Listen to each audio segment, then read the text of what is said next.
এনসিপির আক্তার ভাই বলে দিয়েছে যে এনসিপি থেকে যদি 2-1 জন পদত্যাগ নিয়ে নেয় তাহলে এনসিপির কিচ্ছু যায় আসে না। আসলে বাঘের বাচ্চার মতো একটা কথা বলছে আক্তার ভাই। এই যে তাসলিম যারা এত টাকা, একটা 47 লক্ষ টাকার একটা ফান্ড কালেক্ট করে এখন বলতেছে সে নির্বাচন করবে না, সে স্বতন্ত্র প্রার্থী হিসেবে দাঁড়াবে ঢাকা 9 থেকে। এগুলোর কোনো মানে আছে? এগুলো হাস্যকর বিষয়। সে আসলে গণঅভ্যুত্থান তো ছিল না, সে বুঝবে কি করে? যে মানুষের আবেগ নিয়ে যে খেলতেছে সে বুঝবে কি করে এই বিষয়টা? যাই হোক, ও গেছে, সেটা বড় ফ্যাক্ট না। যে দলটা টিকে আছে কিনা, কিভাবে থাকবে, সেটা হচ্ছে মূল কথা। এই যে জামাতের সাথে দলীয় জোট হয়েছে, এই বিষয় নাকি সে আর তাসনুবা 2 জনে নাকি পদত্যাগ করছে। কোনো কথা, সমস্যা নাই। বাকি যারা আছে তারা তো এই বিষয় নিয়ে কেউ কিছু বলতেছে না, তারা তো সবাই এনসিপির সাথে আছে।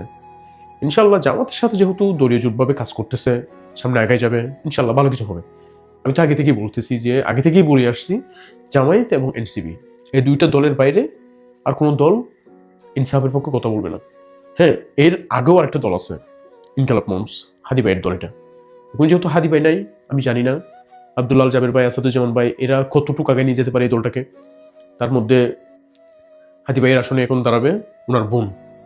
আমি মনে করি ওনার বোনের চাইতে হাদি ভাইয়ের ভাই হলে কিন্তু আরো বেস্ট হইতো, যেহেতু সবসময় উনি ওনার হাদি ভাইয়ের সাথে থাকতো, নির্বাচনী প্রচারণার সাথে থাকতো, সবকিছু উনি হ্যান্ডেল করতো মোটামুটি।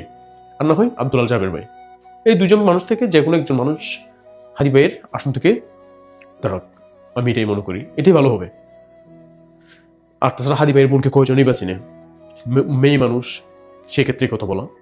এখন বলতেছি যে জামায়াত, এনসিপি, তারপরে যে এলডিপি, আরো অনেক দল আছে যে জামায়াতের সাথে দলীয় জোটভাবে কাজ করতেছে, এবং বিএনপির সাথেও কিন্তু আছে, অনেক আছে। এখন হচ্ছে যে এনসিপি জামায়াত যদি কোনো কারণে ইনশাআল্লাহ যদি ক্ষমতায় চলে আসে, তাহলে এনসিপির একটা বড় দাপট থাকবে, এটা স্বাভাবিক থাকবে।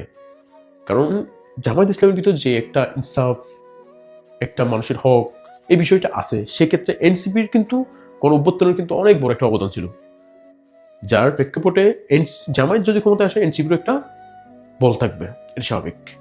আর জামাত কর্মী যারা আছে তারা তো অবশ্যই এনসিপিকে ভালোবাসে, কারণ তাদের জন্য তাদের কিছু পাওয়া। এখন এনসিপি থেকে কে গেল কে আসলো সেটা ডাজন্ট ম্যাটার, এটাকে কেউ ফলো করতেছে না। হাসনাত আব্দুল্লাহ ভাই, এই যে নাহিদ ভাই, কেউ এটা ফলো করতেছে না, বিকজ এনসিপি নিয়ে সবাই একটা আশা আছে কি জন্য? এই যে গণঅভ্যুত্থানে যে ডিবি কার্যালয় অফিসে যে নাহিদ ভাইকে যে এত ফিটন দিছে, রক্ত পর্যন্ত জমা হয়ে গেছিল, এগুলো তো আমরা ভুলি নাই। আমার ভাইকে এত কষ্ট দিয়ে মারছে তারা, এগুলো তো আমরা ভুলি নাই। ইনশাল্লাহ নাহিদ ভাইয়ের প্রতি আস্থা আছে, নাহিদ ভাই কখনো আমাদের সাথে বেমানি করবে না, বাংলা মানুষের সাথে বেমানি করবে না। সুতরাং এসসিবি থেকে খেয়ে গেল না গেল, কোন ডাক্তার গেল, কোন আপু গেল, এগুলো দেখার বিষয় নাই, তো এগুলো দেখার টাইম এখন নাই। তারা গণঅভ্যুত্থানে ছিল না, তাদেরকে তারপরেও নাহিদ ভাই, হাসান আব্দুল্লাহ ভাই কেন জানি পদ দিল সেটাও আমি জানি না। হ্যাঁ, তাদেরকে দিল, সমস্যা নেই। হয়তো এটা বুঝছে যে তারা যেহেতু রাজনৈতিক প্রাঙ্গণে আসতে চাচ্ছে, তাদেরকে একটা সুযোগ দিয়েছে, কিন্তু তারা দেখি না। যাই হোক, দিন শেষে এনসিপি কারো পরোয়া করে না। ইনশাল্লাহ ভালো কিছু হবে।